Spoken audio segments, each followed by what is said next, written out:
Are you? And now we can say good morning, everyone. Welcome to the State Cog Policy and Innovation Convention of Monday, November 9th. And let's go ahead and begin with a Pledge of Allegiance. So if you're able to put up a flag, that would be great. And then we can, if you join me in saying the pledge, I'd appreciate it. Allegiance to the flag of the United States of America and to the republic for which it stands, one nation under God, indivisible, with liberty and justice for all. Thank you, everyone. And we will have roll call, please. Thank you. And as you heard, this morning's meeting is being recorded. If you are a member of the public and you wish to make a comment, please indicate so by clicking raise your hand or hit *7 if you are participating telephonically. And I'll jump into roll call. Directors Allard. Here. Douglas. Present. Frericks. Absent. Here. Kozlowski. Oh, thank Here. you, Frericks. Okay. Kozlowski. Here. Leahy. Absent. Lozano. Here. Zaragoza. Absent. Vice Chair Stallard. Here. And Chair Gore. Here. Thank you, Renee. And next we have public communications. This is an opportunity for any person in the public who would like to address the committee on an item that is not on our agenda. So do we have anybody who'd like to address the committee? No, we do not. All right, thank you. And we'll move to our consent agenda. We've got one item to approve the minutes of October 5th, 2020. Allard moves. Second. I think that was Director Lozano. The second? Yes. All right, do you need to do roll call, Renee? Yes, I do. Thank you. Okay, Directors Allard. Yes. Douglas. Okay, looks like he's saying yes, but he is having trouble with his volume. I'm unmuted. Oh, there.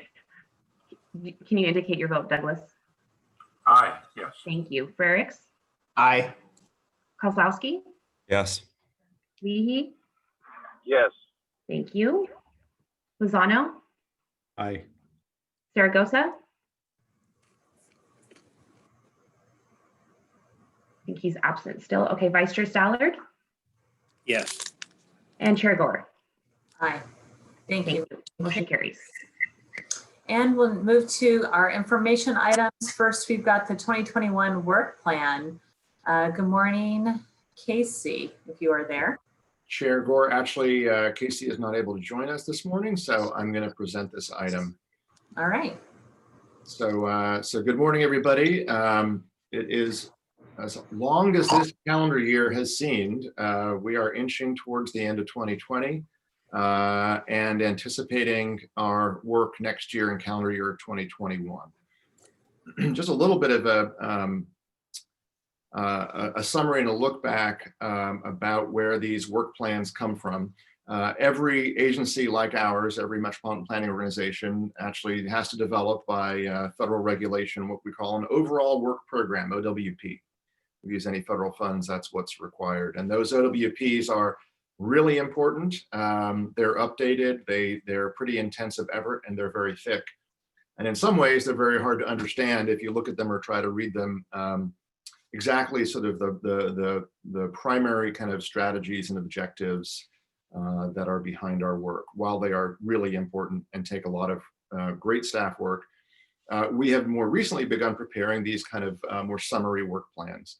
And so again, in anticipation for calendar year 2021, we wanted to run by and get your feedback this morning on our draft work plan to date. Again, as a reminder, as of about 3 years ago, and largely really through an iterative process through a lot of board retreats, we had a board retreat in 2017 and again in 2019 that looked at the overall direction and strategy of the agency, our goals, our objectives, and really helped, especially in that subsequent, that 2019 board retreat, boil down SACOG's work into 3 primary goals. And those are economic prosperity, connected communities, and vibrant places. And under each of those goals, we have objectives, of course. Those goals and objectives as staff, we don't believe are really going to change from year to year. They're going to be pretty constant, but the work to support those goals obviously will change and get updated. As we say in the staff report, there's a lot really that is still the same. Looks very similar to the work plan that we brought in front of the board this time 1 year ago. With a couple of exceptions. Obviously, a couple of new projects have initiated and kicked off. Hopefully, when you look through this work plan, you're going to see a lot of familiar projects and programs. We'd be happy to chat, of course, this morning, and as we go forward with any of you about any questions you have on those. In addition, I think, as we say in the staff memo, 2 things. One of which we're going to talk about this morning that are relatively newer. Under economic prosperity, actually on both of these under economic prosperity, the work around the mega region working group, which Director Frericks and Director Allard are part of, really restarted this calendar year, and I think shows a lot of promise and frankly shows a lot of necessity in terms of our work strengthening the ties between the Bay Area, San Joaquin, COG, and SACOG. So that's really a new program under economic prosperity, as is a lot of our equity work, and that racial equity work is being guided right now by the board's Race Equity Inclusion Working Group. That is going to be wrapping up at the end of this calendar year, and we anticipate bringing back to the board a framework. We are going to be sharing a racial equity audit this week with you. There's going to be a draft framework that is our response to that, and that will also get wrapped in. It's almost a TBD at this point, but those 2 pieces of work and programs are really relatively newer. The rest, again, as I say, hopefully should look somewhat familiar. And we'd love to get some feedback this morning and then anticipate taking this back to the full board the beginning of next year at your January board meeting. So with that, I would be happy to answer any questions. Thank you, James. You're not going to go through every single item in the work plan? Okay. Do we have any questions from committee members, from directors?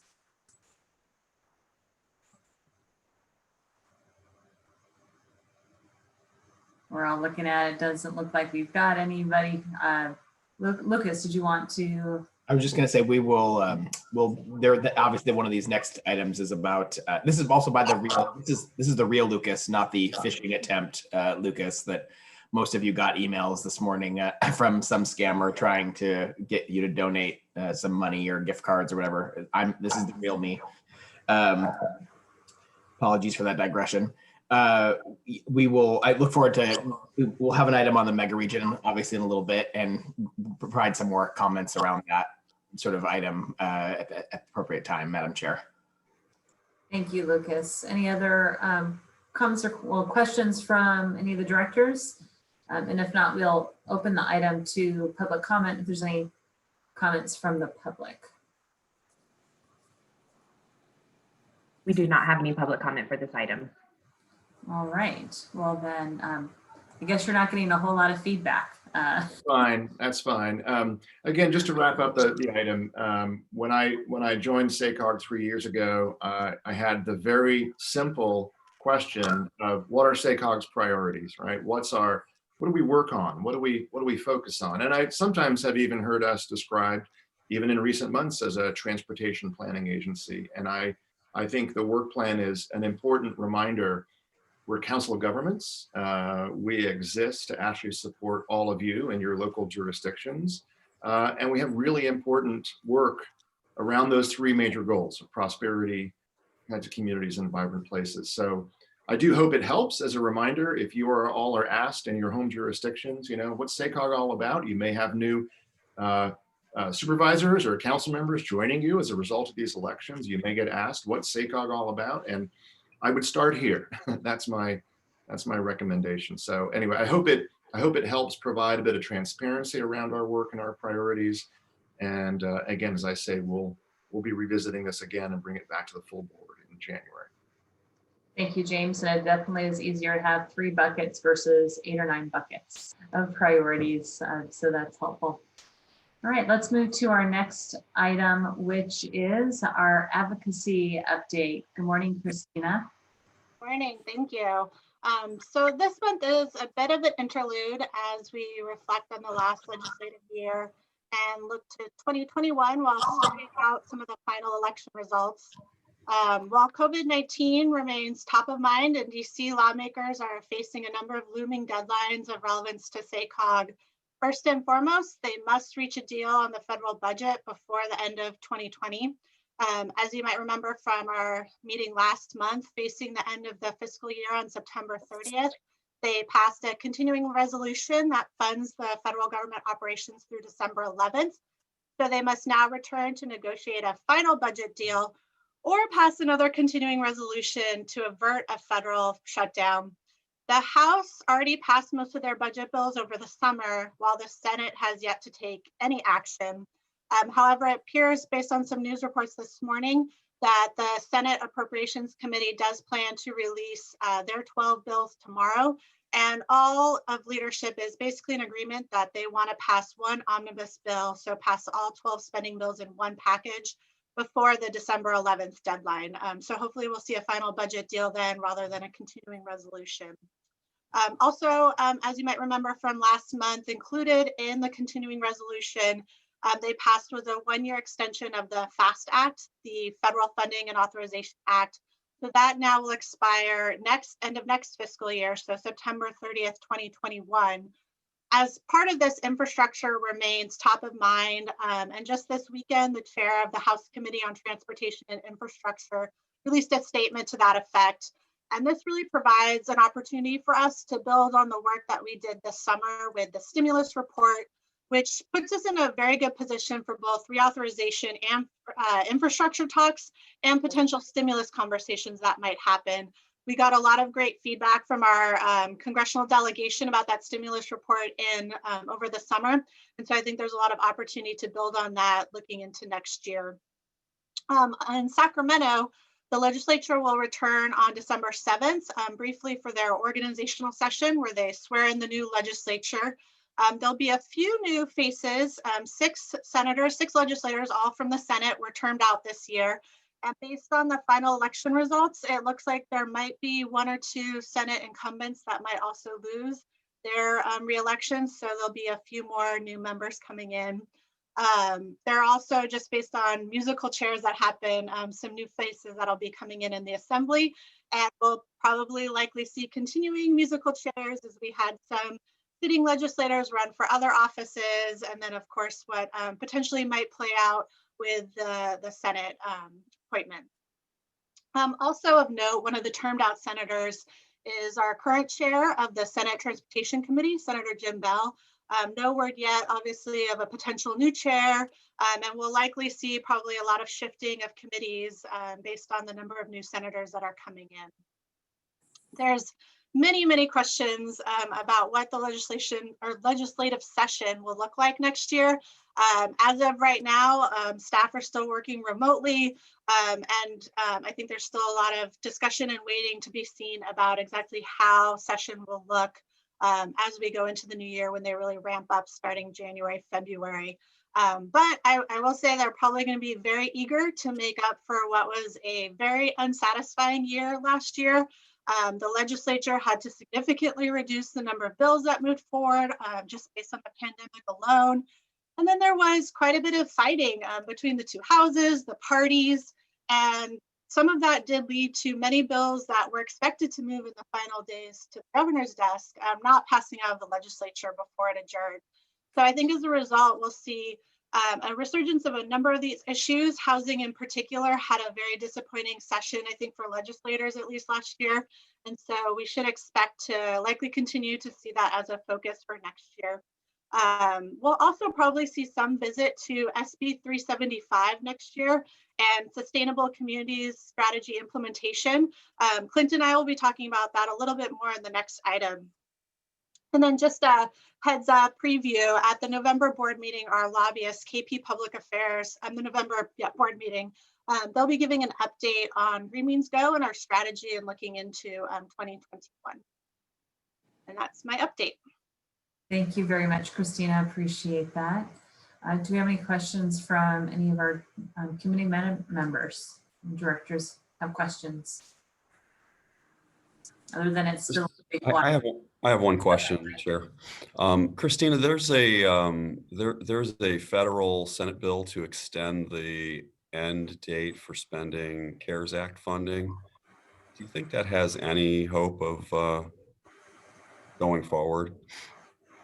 That's a really good question. I know I don't want to ponder onto the likelihood of it potentially passing, but I do know that obviously that's as we move into see the pandemic continuing. When the CARES Act was passed, it was relatively early, and so there's probably some thought that it was reasonable to expect the spending to be done by the end of the year. But in terms of the actual likelihood of that moving forward, I don't want to speculate on that. Okay.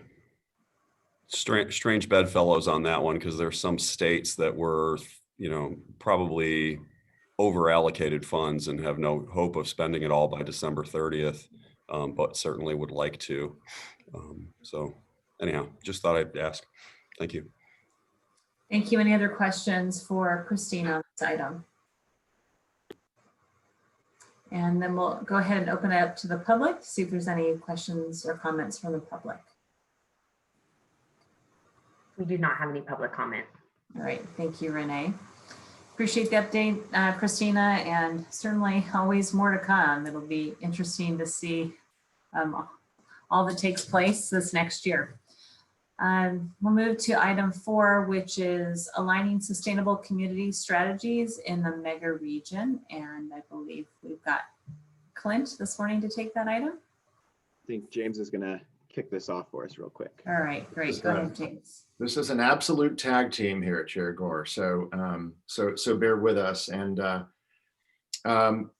because while this, I don't know how exciting this sounds about aligning our strategies, it is absolutely critical to much of the work that this committee will be doing in the months ahead and next calendar year.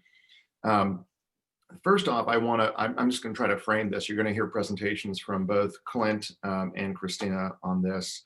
And I believe Director Frericks is going to chime in as well. The first piece of news I wanted to share that is absolutely critical news and very good news, and thank you for all of everybody's efforts on this. The state, the California Air Resources Board, has just approved our Sustainable Community Strategy, our SCS. That is the strategy that gets us to the 19% greenhouse gas reduction target. Now, it has been almost a year since you as a board adopted our MTP SCS. If you remember, that was a Herculean effort. You did it actually ahead of time. You accelerated the approval. And that plan, that 20-year plan for the region's transportation, housing growth, achieved that 19% target, but it had to get certified. It had to be approved by the Air Resources Board. There's a ton of work that goes behind that from the SACOG staff side, which I congratulate your remarkable staff yet again for being able to put that together. And we just got the very good news. Why does that matter? It's not a paper exercise only. It matters for many reasons, one of which is it allows us to go forward and compete for SB1 competitive grants. So we have 2 major grant applications right now in front of the California Transportation Commission. This keeps us eligible with that certification, with that approval. Placer Gateway, I-80, I-5, Metro Air Park, bus, bike trail. We've got a lot in these. Great partnership between PCTPA and SACOG, Caltrans District 3. So that's one reason it's really important. Another reason it's really important is because it allows us once again to restart some of the, for some projects, all the streamlining benefits, the CEQA streamlining benefits for infill development projects that help us meet our target. We can say more about that, but so that's the piece of good news. So the framing for this really is around our work in this mega region working group with the Bay Area Metropolitan Transportation Commission, San Joaquin COG. And the question is, how do we better coordinate our planning processes, our transportation plans, and our schedules? And so you're going to hear a little bit from Clint and Christina about that. That mega region working group has been digging deep on this. So there's really two parts to this, if I could try to just frame it for you. One is about aligning our planning efforts and even aligning our schedules so that they actually sync up. The other is about SB 375, that law that actually requires meeting a greenhouse gas target in the SCS. So these are related. We're going to get into the details of this right now. And we also we're doing this morning for you in part because this, I believe, is going to be a big piece of work, as Christina has already mentioned in her prior item, a big piece of work next year with the legislature, with the administration, SB 375, and a potential revisit. So we want to, in some ways, this is a little bit of a briefing and a backgrounder, but a very important one. So Christina, Clint. Great. So let me share my screen real quick here.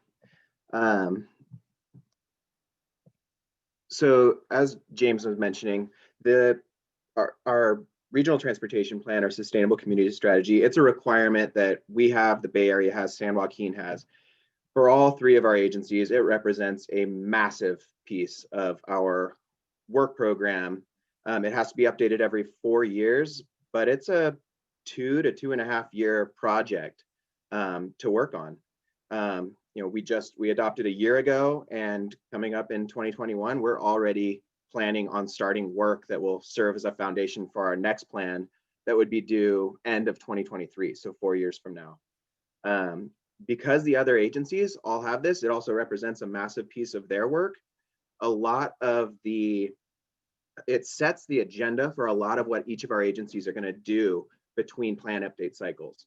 And so aligning these plans can have some real benefits, some tangible benefits for making sure that we're coordinating our large efforts across all three agencies.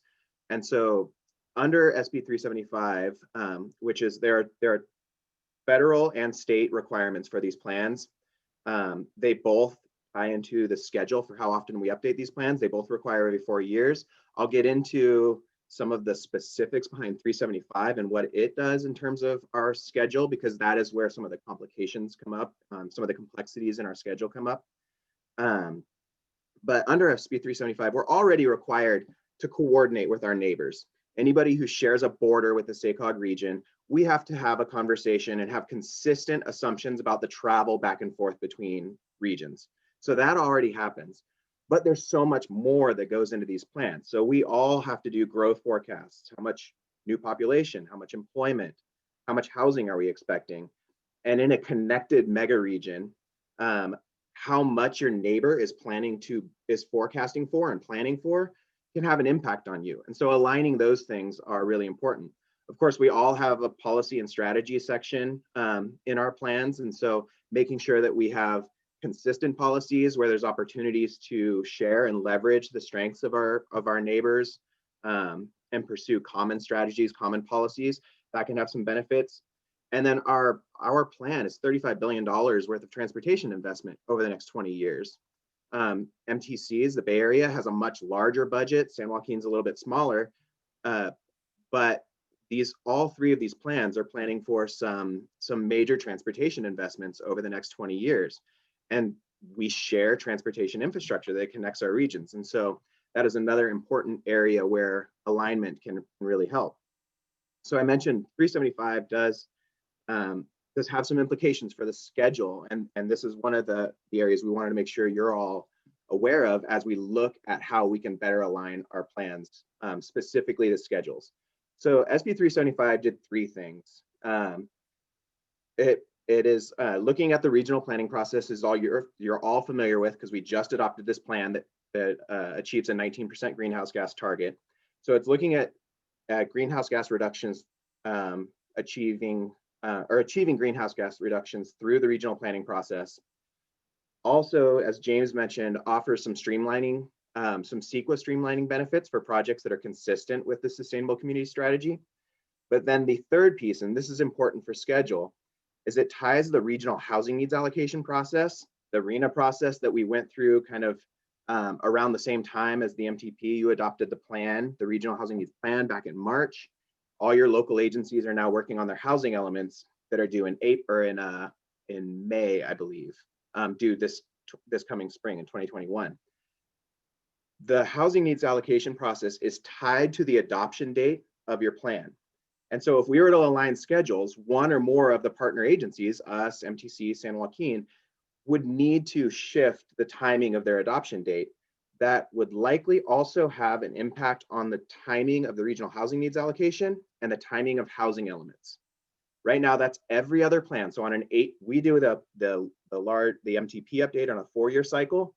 Every other plan on an 8-year cycle, that is tied to a housing needs allocation process. So if we're going to move schedules, we just need to be aware that that could have an impact on the timing that your staff at your local agencies need to work on their housing elements.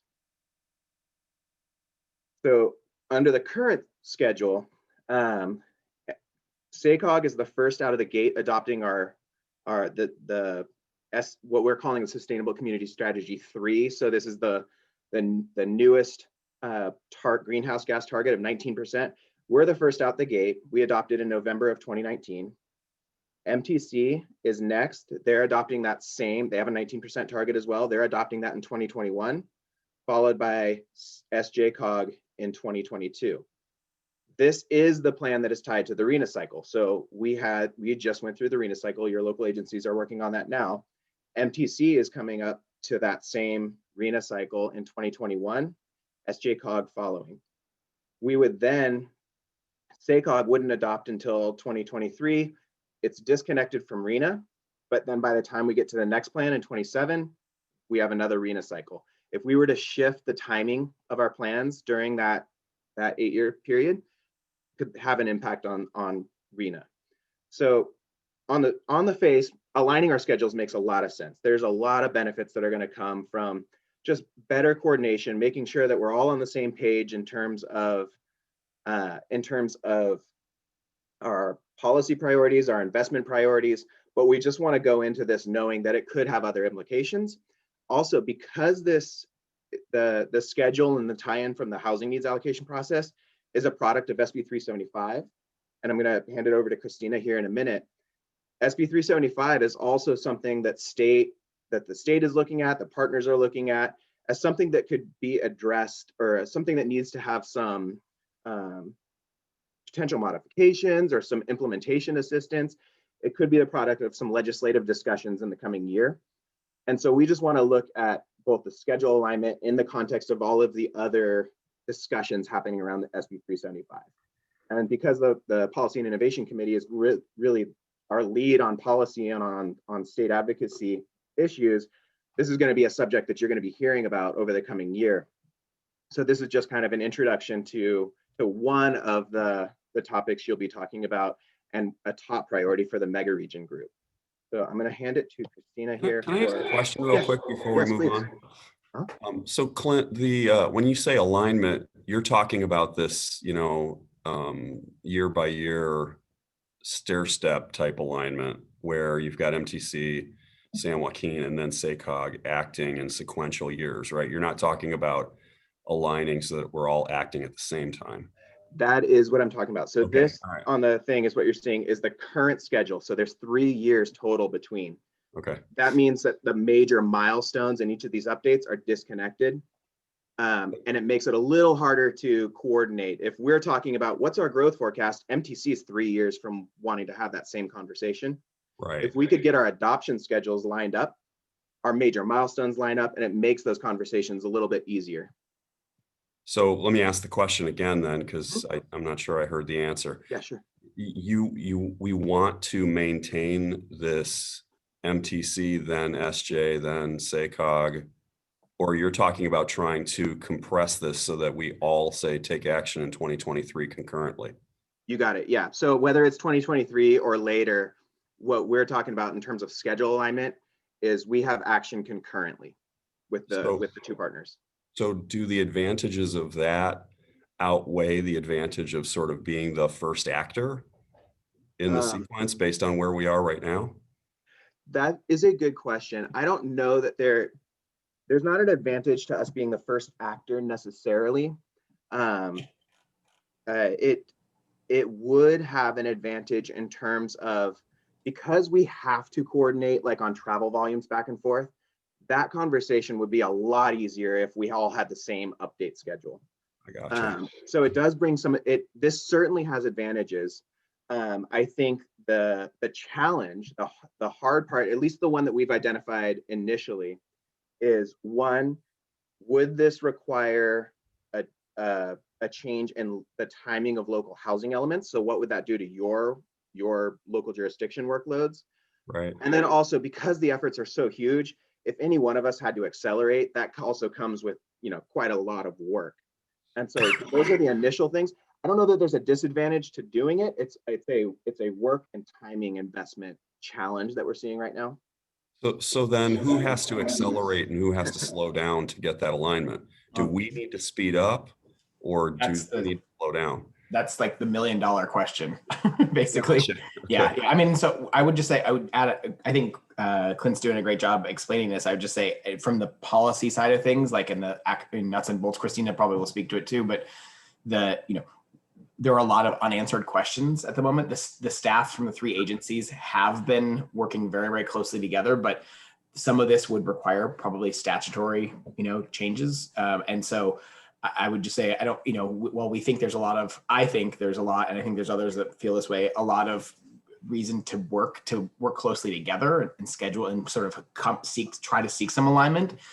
I don't think we're going to be pursuing anything that's going to sort of disadvantage the Sacramento region. I mean, I think, the greater, we want to make sure that that anything we do that would help to align schedules would not put our region at a disadvantage. I mean, and so we'd have to get some sort of like some, support from either state agencies and or the legislature to say, hey, we're trying, everybody has the best intentions here. And you get that. So, yeah. Yeah. Thank you, Lucas. I only brought the question up is because, I'm okay with us having some short-term disadvantage to gain a long-term advantage. I just was trying to understand if, it was going to be us giving something up to gain that advantage or us trying to encourage the others to do that. That's all. Thank you. Thank you. Go ahead, Tom. I certainly think that if we're going to try to do this, we should seek to get extensions for MTC and SJCOG to get on the same year as us. And the reason I say that is because it costs so many millions of dollars to do these, and it's enormously demanding of our staff. I'm not really interested in accelerating our next adoption date of 2023. So I would certainly support any kind of legislation that would give MTC a couple extra years and SJCOG 1 extra year to create the alignment. But to me, I think actually 4 years is fairly frequent for these plans as it is. So I don't think that would be an unreasonable thing to do if we could sell the legislature on the advantages of alignment. Thank you. Well put. Thank you. So let me hand it over to Christina to just close out this part of the presentation. And then I think Director Frericks has some commentary as well. Thanks. So, I think that was a really good conversation that highlights some of the potential issues that comes up when we're talking about the practical implications of adjusting the dates of our plans. And while seeking legislation, because in order to do that, we would have to get legislation because the timelines for our sustainable community strategies are in state statutes. So while seeking legislation simply to adjust those timelines might seem simple enough, there's obviously a lot of still questions that have to be discussed about what those schedule changes will be, whose schedules are going to be changed, and there is the potential that it could fall on us to have to accelerate some of our work, which, as Clint mentioned, is particularly impactful because that might change our RENA cycle and the timelines for your agencies to complete their housing elements. So while introducing legislation simply to kind of align our timelines sounds like it makes a lot of sense on its face, there are a number, I think, of things that we want to be thinking about as we have these conversations. So I want to touch on that and sort of the broader implications, as I mentioned about 375 sort of just being on the table in general during my presentation. And so, really, I think as we look to this, advocating for schedule alignment next year is probably best done through what will likely be a more comprehensive look of SB 375 next year by the legislature and the administration. And so because of that, we're really suggesting that this ask for schedule alignment be part of the larger conversation so that our main ask, if there is, 375 is on the table, we don't want our main ask to simply be schedule alignment and us maybe even asking for us a delay in our SCS work or in our housing elements, but really we want it to be part of a larger conversation that includes policies to help make 375 work more efficiently. So that's really more of a comprehensive package that we're advocating for. And if 375 and implementation is on the table next year, I think it really behooves us to come in with, like I said, a comprehensive look at what do we really need in our region to help make 375 work better so that we can implement our plans better and more efficiently. So why I keep mentioning this broader conversation about 375, why do we think that this might be on the table next year? First, there was a lot of indication that it was going to be on the table this year, this past legislative year. The administration and staff were having conversations earlier in the year, but then I think COVID really put the brakes on that and paused that conversation. But because of that, there's continued to be a number of conversations. For example, there's multiple meetings at the MPO level in various forums about potential 375 and implementation legislation. And we know that the administration is continuing to look at this, and they've sort of revamped their efforts to look at kind of 375 comprehensively. And we know that other stakeholders are also likely looking at this issue. And so in all likelihood, there's going to be at least one piece of legislation introduced. And so we really want to make sure that we influence those conversations. And because of that, and because it's important for us to engage in that broader 375 conversation regardless, today I just wanted to give you a really high cursory look at some of the themes we might want to see as we go into that discussion. So really there's three themes to the types of legislative changes we might want to see to help make 375 more efficient, in addition to the schedule alignment conversation. So the first here is implementation support. I think it goes without saying that there's a clear lack of support at the state level for regions to implement their plans. And so this could include direct funding for regions. For us, that could mean financial support like Green Means Go, and even thinking about potentially ongoing funding source for some of our existing programs like Civic Lab and the Rural Main Streets Technical Assistance Program. And on the policy side, it could help make it easier to accelerate infill development in our region and help with revitalization of commercial corridors. The second theme is CEQA streamlining. So really finding opportunities to enhance and expand the current CEQA streamlining opportunities for residential projects that help implement an SCS. So essentially finding ways to make it easier for residential projects to get off the ground and into development.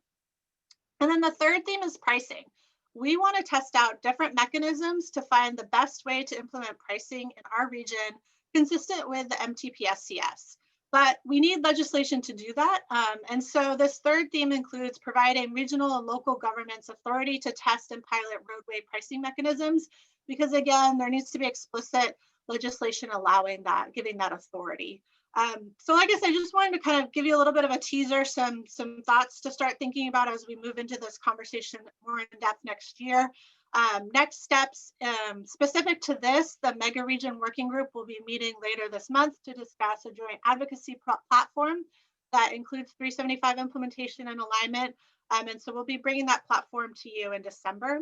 And then I think now, James, I don't know if you want to close it out.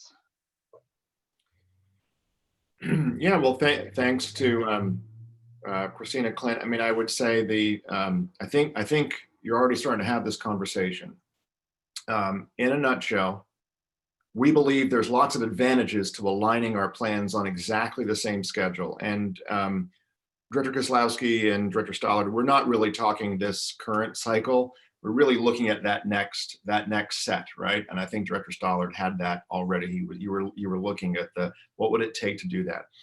And there's lots of reasons to do that. And I don't have to explain this to you, but as you know, one of the things that is, accelerating as a result of COVID and the pandemic is, the folks moving from the Bay Area, right, and relocating here, relocating up the hills, up into Tahoe. So jobs, companies, this is accelerating right now.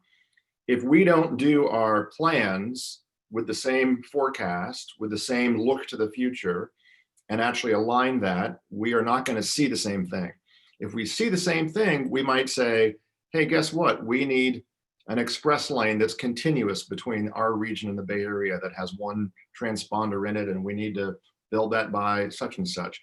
We need Capital Corridor service that's this frequent between the Bay Area and maybe even up the hill into Tahoe and Truckee, et cetera, right? If we're staggered years, those kinds of things are much harder to do.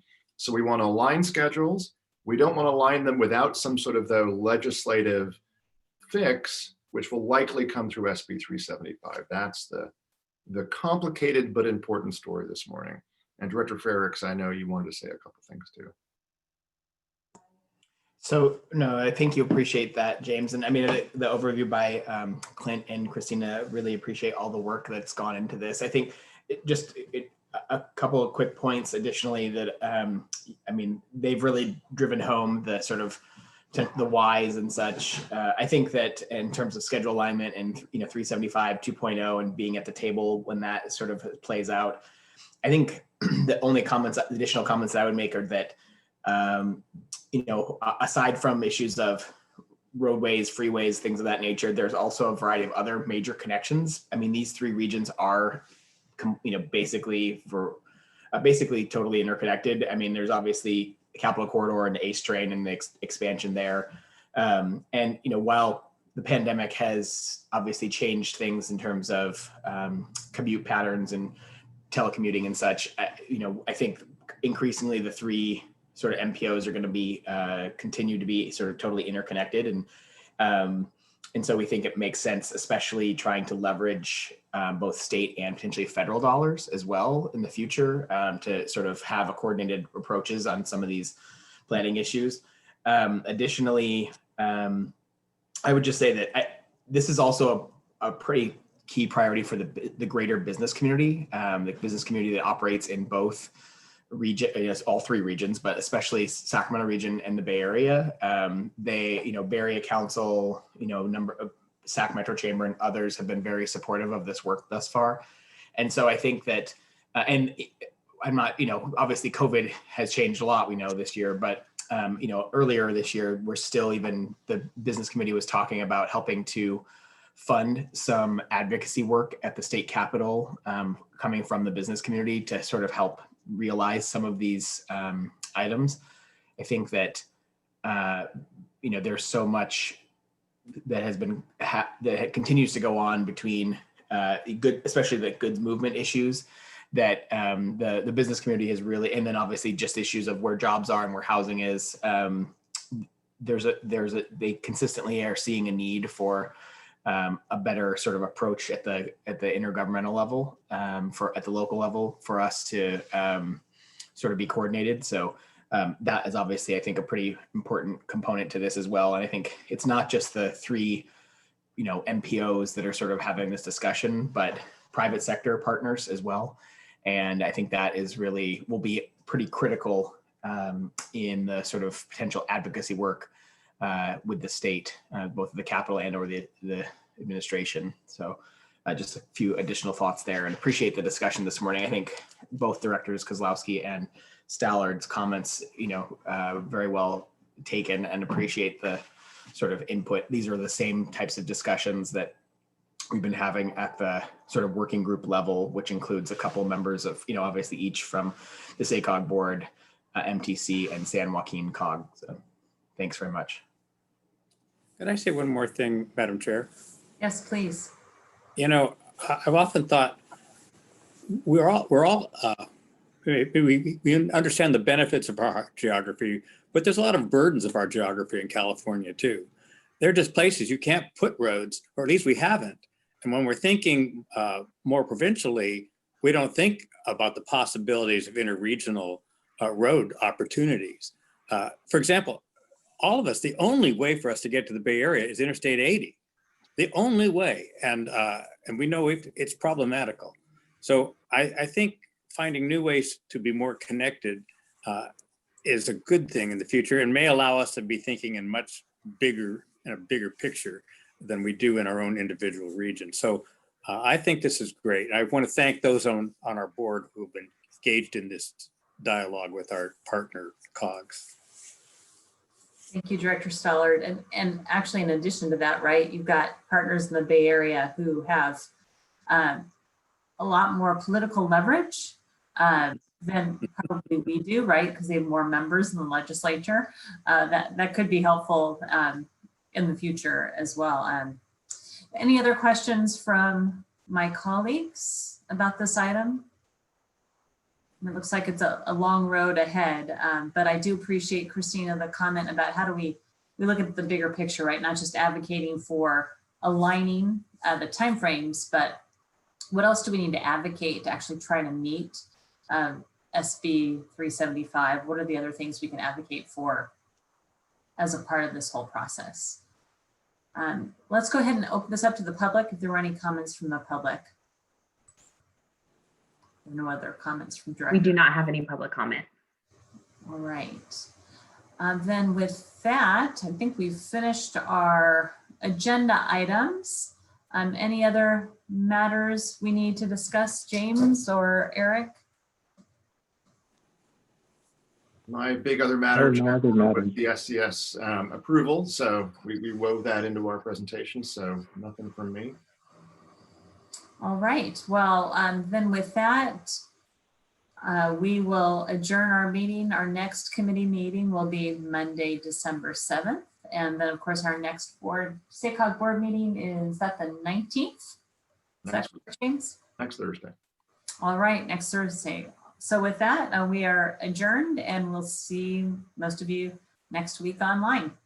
Tom and Lucas, congratulations on your re-elections.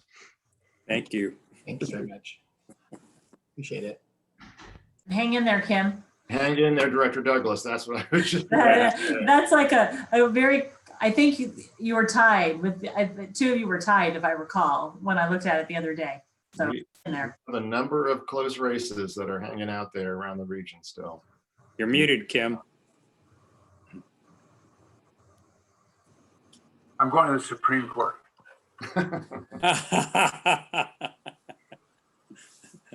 Oh, goodness. Well, one more thing. Yes. An email is going out shortly, if it hasn't already, and opening up the process for those interested in being vice chair or chair next year. Unfortunately, Director Samayoa will not be continuing in office, apparently. So we just felt we should let everybody again express an interest and expand it. So we've already expressed interest, fine. But if you haven't and you're interested, please do.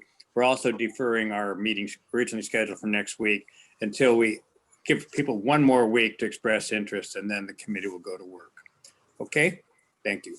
great. Thank you very much, Director Stollard. All right, with that, anybody else?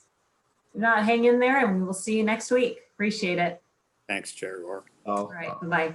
Bye, everybody. Bye-bye.